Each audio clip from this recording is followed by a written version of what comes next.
seja bem-vindo, seja bem-vinda a mais uma sessão da nossa unidade. Depois que nós conhecemos esse objeto que é o polinômio, nós agora vamos falar sobre as operações entre esses objetos. No primeiro momento aqui, vamos falar sobre adição e multiplicação, que é a parte mais tranquila, dado que vocês já fazem adição, subtração e multiplicação de polinômio desde o ensino fundamental. A adição ou subtração, né, porque na verdade subtrair é a mesma coisa que somar o oposto, você consegue fazer simplesmente somando ou subtraindo os termos correspondentes, né? O que eu chamo de termos correspondentes são os monômios de mesmo grau. Então, por exemplo, você tem, vamos pegar um exemplo aqui. Você tem, por exemplo, um polinômio p de x, que eu vou dizer que é 3x ao quadrado menos 2x mais 5. E um outro polinômio q de x, que eu vou dizer que é menos x ao quadrado mais 7. Vou colocar dessa maneira. Vejam que eu tenho dois polinômios de segundo grau, ou de grau 2, né? Porque eu observo que o maior expoente aqui é o 2. Esse polinômio aqui tem coeficientes menos 1, 0 e 7. E esse polinômio aqui tem coeficientes 3, menos 2 e 5. Se eu quero fazer a soma p de x mais q de x, ou seja, se eu quero gerar um terceiro polinômio, vou chamar aqui de r de x. Tá? Se eu quero gerar esse polinômio, que é o polinômio soma desses dois polinômios, basta eu somar aqui os termos, o que eu chamo aqui de termos correspondentes, ou seja, monômios com o mesmo grau. Em outras palavras, eu vou juntar x² com x², x com x, termo independente com termo independente. Beleza?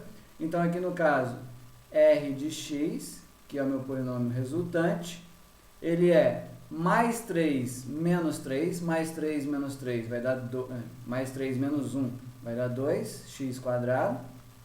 Menos 2x, aqui embaixo não tem o correspondente ao menos 2x, então ele vai permanecer menos 2x. E aqui 5 mais 7, né, os termos correspondentes aqui, os termos independentes, 5 mais 7 vai dar 12. Então esse é o meu polinômio resultante da soma desses outros dois polinômios. Se fosse a subtração, né, bastaria subtrair x² com x², x com x, termo independente com termo independente. É importante tomar o cuidado com o sinal na hora que vai subtrair, tá? Mas não tem segredo, vocês já fazem isso há um certo tempo, penso que não tem dificuldade. Uma coisa que a gente pode comentar aqui é o seguinte: às vezes tem questões falando sobre o grau do polinômio resultante de uma operação.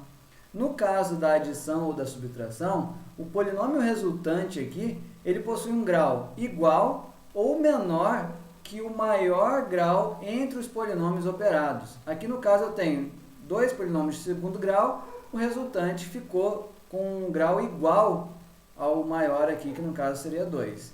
Mas eu poderia ter, por exemplo, vamos pegar um outro polinômio, vamos chamar p de x, vamos supor que p de x fosse 3x² menos 2x mais 5, igual tem ali em cima, mas vamos supor que o q de x fosse outro polinômio, fosse menos 3x² mais x mais 1. Nesse caso, o meu polinômio p de x mais q de x, ele seria mais 3x² menos 3x² vai dar 0x². E aí menos 2x mais x vai ficar menos x mais 6. Percebam que o maior grau que eu tinha aqui entre os polinômios que estão sendo operados é grau 2. Quando eu fiz a operação, o meu polinômio resultante ficou de grau 1. Portanto, o polinômio resultante pode ter um grau menor do que aqueles que estão sendo operados. Basta eu cancelar, né, o termo dominante aqui desses dois polinômios. Belezinha? Agora, vamos fazer um outro exemplo. Imagine que o meu polinômio q de x agora fosse diferente. Q de x é simplesmente x mais 2. Então, eu tenho um polinômio de segundo grau e um polinômio de primeiro grau. Quando eu vou fazer a soma, o que vai acontecer? Aqui no caso vai dar 3x², né? Vou somar x² com x². No q de x eu não tenho esse termo correspondente. X com x vai ficar menos 2x mais x, vai ficar menos x. E 2 mais 5, 7. Percebam que eu tinha aqui, o maior grau que eu tinha entre os polinômios que estão sendo operados é 2. E aí o meu resultante ficou com esse grau exatamente igual ao de maior grau. Beleza? Então, por isso que eu estou dizendo que o polinômio resultante, quando eu vou fazer uma soma ou uma subtração, vai ser ou o próprio grau maior entre os dois que eu estou operando, ou vai ficar um grau menor se acontecer de cancelar aqui o termo dominante desse polinômio de maior grau. Tudo bem? Mas aí a soma ela é muito intuitiva e tranquila. Acredito que ninguém vai ter problema com a soma. Outra operação que a gente pode fazer com polinômios, que acredito também que vocês não vão ter dificuldade, seria a multiplicação. Para multiplicar dois polinômios, basta fazer a distributiva de cada termo do primeiro polinômio em relação aos termos do segundo. Né? Então, eu vou pegar cada termo do primeiro e fazer a distributiva, distribuir a multiplicação em relação àquele somatório de termos. Cada termo do resultante vai ser obtido multiplicando-se os coeficientes, e como eu estou multiplicando potências, eu vou somar os expoentes dessas potências, né? Das potências das variáveis. Então, vamos tentar construir um exemplo aqui para a gente ver o que pode acontecer. Imagine que o p de x seja 2x² menos x mais 3 e q de x seja, x mais 2.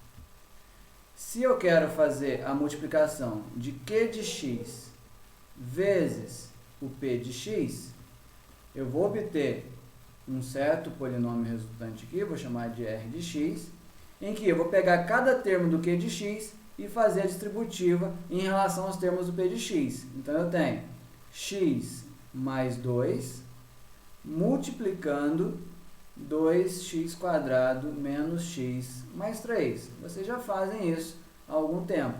Então, eu vou pegar o x e vou distribuir x vezes 2x², x vezes menos x, x vezes mais 3. Da mesma forma, eu vou pegar o 2 e eu vou distribuir em relação aos termos do segundo. 2 vezes 2x², 2 vezes menos x e 2 vezes mais 3. Beleza? Então, o que eu vou ter? Eu vou ter 2x vezes x². Eu vou somar os expoentes. Então, 1 mais 2, 3. Vai ficar 2x ao cubo, depois menos x² mais 3x. Depois, 4x² menos 2x mais 6. Né? Se eu não errei nenhuma continha, agora é só juntar os termos correspondentes. Então, eu vou juntar x² com x², x com x e assim por diante. Aqui no caso, o meu resultante r de x, ele vai ficar 2x ao cubo mais 3x ao quadrado, né? Juntando 4x² menos x² mais x mais 6. Então, esse é o resultante. O que aconteceu com o grau do resultante? Percebam que o grau do polinômio p de x era 2, o grau do polinômio q de x era 1. Quando eu multiplico, percebam que o grau ficou 3. Olha só, 2 mais 1. né, já que eu somo os expoentes das potências.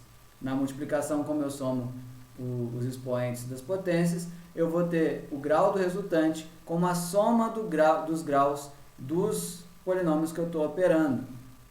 Então, vamos escrever isso, vamos mostrar isso.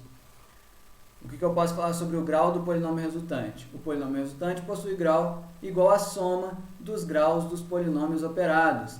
Agora, essa regra não é válida quando o polinômio identicamente nulo é um dos polinômios. Claro, né? Se eu tenho, por exemplo, o polinômio p de x é igual ao polinômio nulo, identicamente nulo.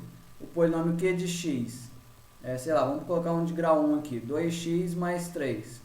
Quando eu faço a multiplicação p de x, que é o polinômio identicamente nulo, vezes q de x, que é 2x mais 3, pela minha regrinha, o grau do polinômio resultante tinha que ser 1, né? 1 mais, e algo aqui que eu não tenho grau, na verdade, como a gente discutiu. Então, na verdade, esse cara aqui, r de x, ele seria um polinômio nulo, né? Ou seja, sem grau. Então, aqui a regrinha não vale. Isso é uma das razões, por exemplo, que eu comentei que a gente poderia definir o grau do polinômio nulo como menos infinito, porque aí menos infinito mais 1 continua sendo menos infinito. Aí essa regrinha continuaria valendo sem a exceção do polinômio identicamente nulo. Mas, como a gente não entrou nesse detalhe, a gente deixa essa exceção, né? Quando o polinômio for identicamente nulo, aí a regrinha da soma dos graus não vai ser válida, mas em geral ela é válida, ok? Não vamos falar muito sobre isso, porque vocês já estão acostumados a fazer essas operações, então espero que tenha ficado claro e até a próxima aula.